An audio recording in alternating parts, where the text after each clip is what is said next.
Oi, pessoal, bem-vindos a mais uma aula do curso de Programação em Linguagem C. E nesse vídeo a gente vai falar sobre ponteiros e structs. Tá? Então a gente vai ver o que acontece na memória e o funcionamento de um ponteiro declarado dentro de um struct e depois um ponteiro para um struct. Tá? E no final a gente vai fazer alguns comentários sobre atribuição. Então, primeiramente, quando a gente declara uma, um struct, a gente pode colocar qualquer coisa como membro. Inclusive, a gente viu no último vídeo um array. Como membro, também pode ser usado ponteiros. E esse ponteiro ele pode apontar para uma área de memória. E nessa área de memória, a gente pode colocar o que a gente quiser. Então, a gente vai simplificar e vai utilizar a área de memória para armazenar arrays. A gente não sabe o tamanho do elemento que a gente quer, então a gente vai colocar uma área de memória. Ao se declarar uma variável do tipo struct aluno2, então o que a gente tem agora é um espaço de memória contínuo que tem um espaço para matrícula, um ponteiro para notas, um ponteiro para pesos e um espaço para quantidade de notas. Isso quer dizer que as notas, nesse caso, eles não vão ficar na área de memória do struct, eles vão ficar em alguma outra área e o membro do struct ele vai apontar para essa área que contém os dados ou o dado que a gente precisa. Então, né, esse dado a gente está considerando um array, pode ser qualquer coisa, e esse dado ele precisa ser alocado ou ser um ponteiro para uma variável existente no programa. Mesma forma com os pesos, tá? Então, a gente sabendo disso, o controle que a gente precisa exercer sobre os membros de um struct começam a ficar um pouco mais complicados, tá? Ponteiro para struct. Da mesma forma que a gente declara uma variável para um struct, a gente pode declarar um ponteiro para uma área de memória que contém um struct. E aí a gente precisa acessar os elementos. Desreferenciando. Como é que a gente desreferencia? A gente desreferencia a variável, asterisco variável, a gente pega o conteúdo daquele endereço e aí a gente usa o ponto para determinar o campo que a gente quer acessar. Ou, no caso de ponteiros para struct, existe um atalho em C que é o operador de indireção que acessa o membro chamado campo da variável var. Como é que isso funciona? Bom, considere a struct aluno, ok? E aí o que é que a gente tem? A gente tem A1 que é um ponteiro para uma área de memória que contém um struct aluno. Então o que é que a gente tem? A variável A1 contém um endereço de memória. Esse endereço de memória e contém todos os dados do struct aluno. Tá? Então aqui tem um endereço, precisa alocar que a gente está usando uma malloc, ou recebe como parâmetro numa função, ou ela é fixa, a gente usa o endereço. Bom, a forma de usar aí depende de como a gente está considerando nosso programa. E aí a gente pode acessar o membro de duas formas, utilizando o operador de desreferenciamento. Então a gente pega asterisco A01, é bom colocar os parênteses aqui, tá? Porque a precedência, se eu não me engano, do ponto é maior. Então primeiro você pega a área de memória apontada por A1. Aí essa área de memória é um struct que a gente acessa com o operador ponto. Uma outra forma é utilizar o atalho fornecido com o a linguagem de programação C de um ponteiro para uma estrutura. Okay? Então, A1 é um ponteiro, você usa 7 e pega o campo quantidade de notas apontado por A1. Então, dessa forma, a gente tem um ponteiro para um struct. A gente pode ter um struct dentro de um ponteiro, a gente tem um ponteiro para struct. Tá?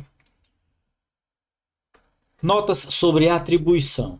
Quando a gente está começando a usar struct e mistura com ponteiros, na verdade, a atribuição, quando a gente usa ponteiros, já começa a ficar complicado.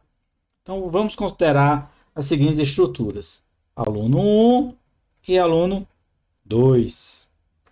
Aluno 1, ele contém nos seus membros tudo estático. Então, quando a gente cria um objeto da classe aluno 1, a gente tem uma área de memória com todos os dados, inclusive o array aqui está completo, tá? E aí, quando a gente faz uma atribuição aluno 02, A02 recebe A01, essa área de memória inteira ela é copiada para a área de memória que é reservado, que a gente chama de A02. Então, a matrícula vem, a matrícula vem para a matrícula, o índice 0 vem para o índice 0. São duas áreas de memória completas diferentes. Então, a atribuição copia todos os elementos de um struct para outra área de memória que contém um struct. Observe que aqui eu não tenho ponteiro para 1 nem ponteiro para 2. Ok? Beleza, isso aí está tranquilo. Agora observe, aluno 02, eu tenho dois ponteiros. E aí a gente pode ter uma complicação. A gente usa ponteiro, a gente começa a ter complicações. Qual é a complicação? A03 é uma área de memória que contém um long long e dois ponteiros, além de uma quantidade de notas. Então, tanto notas quanto pesos são ponteiros. Isso quer dizer que esse array, ou simplesmente uma outra struct ou um valor, não interessa, ele está em outra área de memória. Então, nota é um ponteiro para uma área de memória, pode ser uma variável array estático, e a gente pega o endereço e coloca em notas, pode ser uma área alocada dinamicamente. O fato é que isso aqui é um ponteiro. E aí, quando a gente faz A04 recebe A03, então a gente tem A04 que cada campo vai receber o equivalente. Então, a matrícula recebe a matrícula, quantidade de aluno recebe a quantidade de aluno. E notas recebe quem? Notas recebe o endereço. Notas recebe o ponteiro. Isso quer dizer que notas vai apontar para a mesma área de memória de notas de A3. E pesos de A4 vai apontar para a mesma área de memória de pesos de A3. Então, essas preocupações que a gente tem que ter quando a gente começa a utilizar a atribuição em struct. Ok?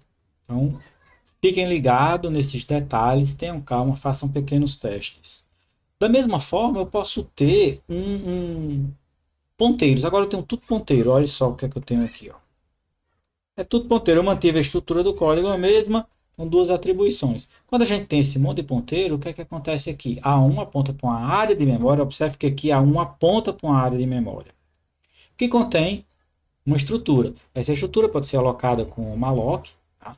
Ou pode ser uma função que a gente recebe com parâmetros, um ponteiro para uma área de memória, um endereço de memória a gente usa. Então, essa área de memória deve existir, A1 aponta para a área de memória. A mesma coisa para A3. A3 ele aponta para uma área de memória, só que aí já é mais complexo. Essa área de memória, ela possui também ponteiros. Então, esses ponteiros apontam para outras áreas de memória, e assim a gente tem a estrutura da memória mais complexa, quando a gente tem ponteiros para struct, nessa struct tem membros que são ponteiros. Beleza? O que é que acontece agora? A2 recebe A1. A2 recebe A1. A gente está atribuindo o que para A2? Tanto A1 quanto A2 são endereços de memória. Então, essa atribuição vai fazer com que A2 aponte para o mesmo espaço de memória de A1. Então, a gente não fez uma atribuição, uma cópia dos valores. A gente está utilizando a mesma área de memória. Usando A2 ou usando A1, a gente está alterando a mesma área de memória. E no caso de A4, recebe A3, o mesmo ocorre. Então, eu gostaria de ter feito esse comentário com vocês, para vocês perceberem que o uso de ponteiros com struct e arrays, eles complicam, eles complexificam, deixam mais complexo o código, e isso dá margem a erro. Então, fiquem ligados no seu código quando você estiver trabalhando com ponteiros. No próximo vídeo, a gente vai colocar em prática esses conceitos de struct e ponteiros, alterando a nossa biblioteca de array dinâmico. A gente se encontra no próximo vídeo. Até lá!